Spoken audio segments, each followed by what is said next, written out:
When the Buddha spoke about suffering, he did not begin with tragedy.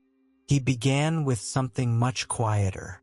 He began with the simple observation that the mind does not rest.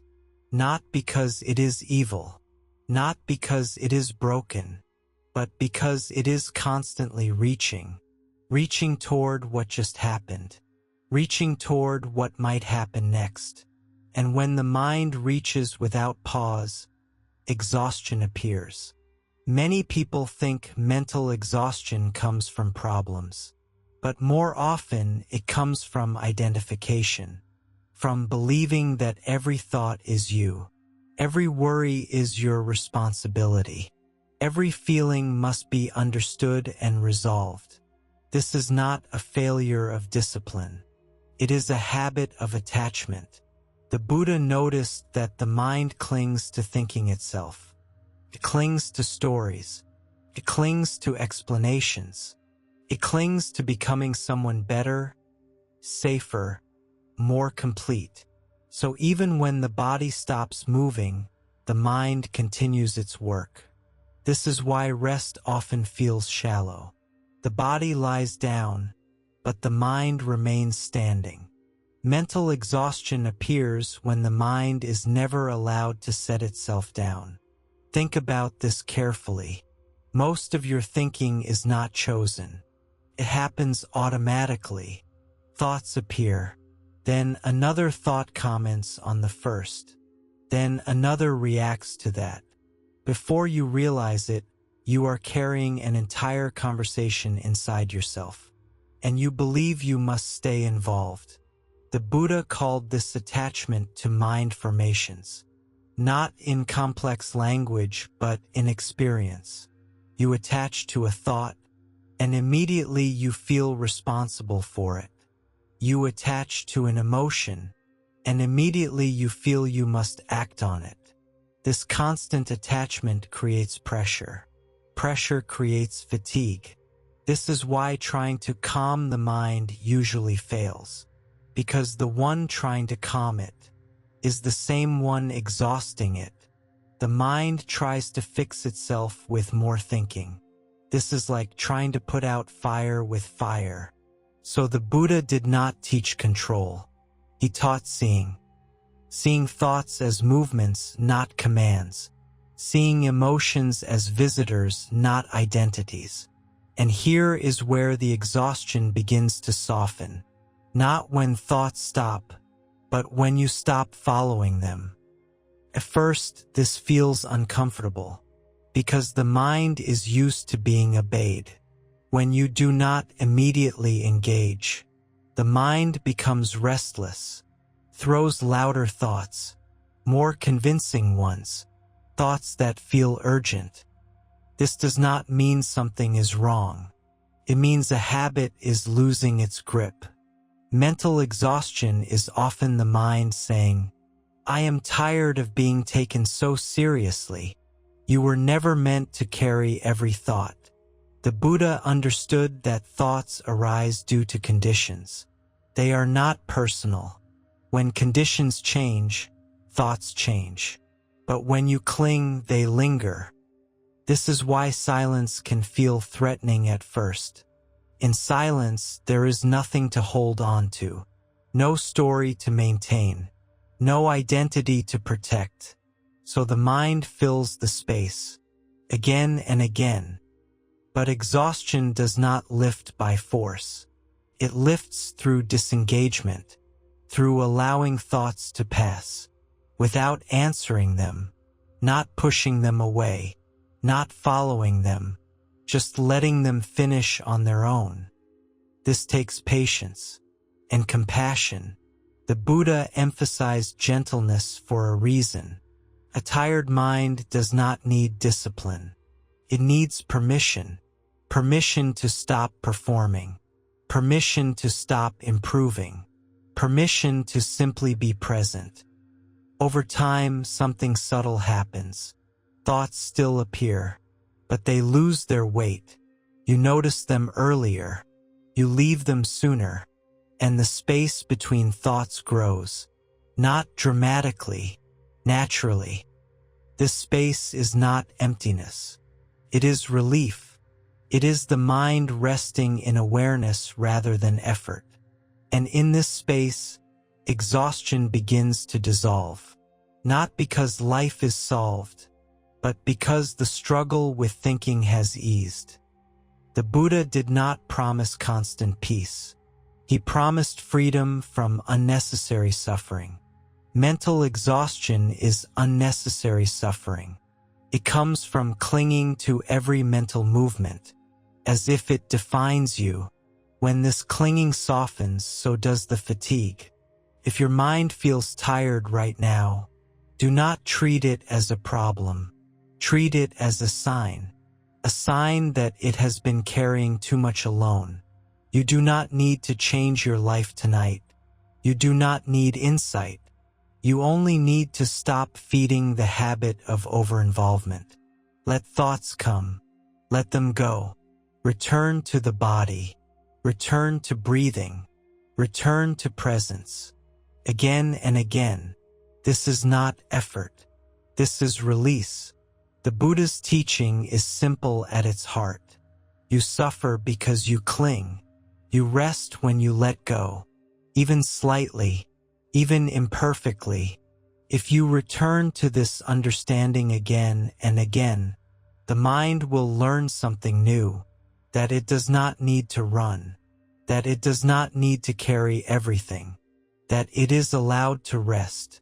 And when the mind rests, exhaustion fades, not all at once, but enough to breathe, enough to continue, enough to be here. When the Buddha spoke about letting go, he was not talking about abandoning life. He was talking about abandoning the extra weight we place on experience. The weight comes from commentary. Something happens, and immediately the mind comments on it. Why it happened, what it means, what it says about you, what you should do next. This commentary never rests, and over time it drains you. Most people think they are exhausted because life is hard, but often life is simply full. What makes it unbearable is the constant inner narration. The mind talks through everything. Even moments that could be neutral become heavy because the mind insists on interpreting them. The Buddha noticed that this inner narration feels personal, but it is mostly mechanical. Thoughts arise based on memory, habit, fear, desire. They are conditioned. You did not choose most of them, yet you feel responsible for all of them. This is where exhaustion deepens. Imagine carrying a bag everywhere you go. At first it's light. You barely notice it, so you keep adding things. Little worries, small regrets, plans, expectations, one by one, until one day you realize you are tired, and you don't know why. The bag was never meant to be carried forever. The Buddha's insight was not dramatic. He simply asked, what happens if you stop picking the bag up? First, it feels strange. You reach for it out of habit. You feel like you're forgetting something. But slowly, the body remembers how to stand without weight. Mental exhaustion eases the same way. Not through effort, but through non-picking up. The thought appears. Instead of grabbing it, you let it fall. No argument, no analysis, just not taking it personally. This does not mean the mind becomes empty. It means the mind becomes lighter. Thoughts still come, but they pass through instead of settling, like clouds instead of furniture. Many people fear this. They think, if I stop thinking, I'll lose control. But the Buddha saw the opposite. When you stop clinging to thoughts, clarity improves, energy returns, because the mind is no longer fighting itself. Mental exhaustion is often the result of self-surveillance. watching yourself constantly. Am I doing enough? Am I good enough? Am I falling behind? This inner monitoring never stops. The Buddha called this suffering born from comparison. Comparison with others. Comparison with an imagined self. This comparison keeps the mind tense. Letting go here does not mean becoming careless. It means stepping out of constant self-measurement. You do what needs to be done, without narrating your worth alongside it. This alone frees enormous energy. Notice how tiring it is to constantly evaluate yourself.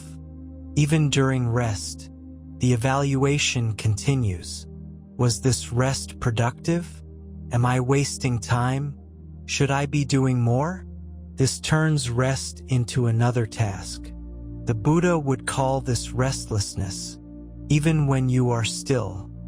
True rest begins when rest is allowed to be useless. No outcome, no improvement, just stopping. This is why silence feels uncomfortable. In silence, there is nothing to prove, no role to perform, no identity to maintain. So the mind panics, creates noise to feel alive. But if you stay gently present, without following the noise, something shifts. The noise loses urgency, not because it disappears, but because you are no longer feeding it. The Buddha compared this to a fire. A fire continues. As long as fuel is added, thoughts are fuel. Attention is fuel. Resistance is also fuel. When fuel is removed, the fire burns itself out, naturally. Mental exhaustion lifts the same way, not through suppression, but through lack of fuel. You stop reacting to every mental movement. You stop asking the mind to justify itself. You let it settle on its own. This takes time and kindness. A tired mind cannot be bullied into peace. The Buddha emphasized patience, because impatience is another form of clinging. You want the mind to change now. That wanting itself keeps the mind active. So you wait, you observe, you soften, again and again. Over time, the mind learns something new, that it does not need to explain everything, that it does not need to comment on everything, that awareness alone is enough. This is not mystical. It is deeply practical. When you stop over-engaging with thought, energy returns, attention sharpens, the body relaxes, and exhaustion, which once felt permanent, reveals itself as temporary, condition, not an identity. If you are exhausted by your own mind, this does not mean you are weak. It means you have been sincere, you have cared, you have tried, you have carried more than necessary. Now the invitation is different, not to carry better, but to carry less. The Buddha did not offer escape from life. He offered a way to stop exhausting yourself inside it. By seeing thoughts as thoughts, by letting feelings rise and fall, by resting in awareness rather than struggle.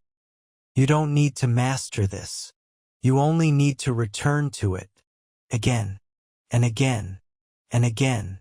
Each return lightens the load. Let the mind be tired. Let it stop. Let it rest in what is. Nothing more is required.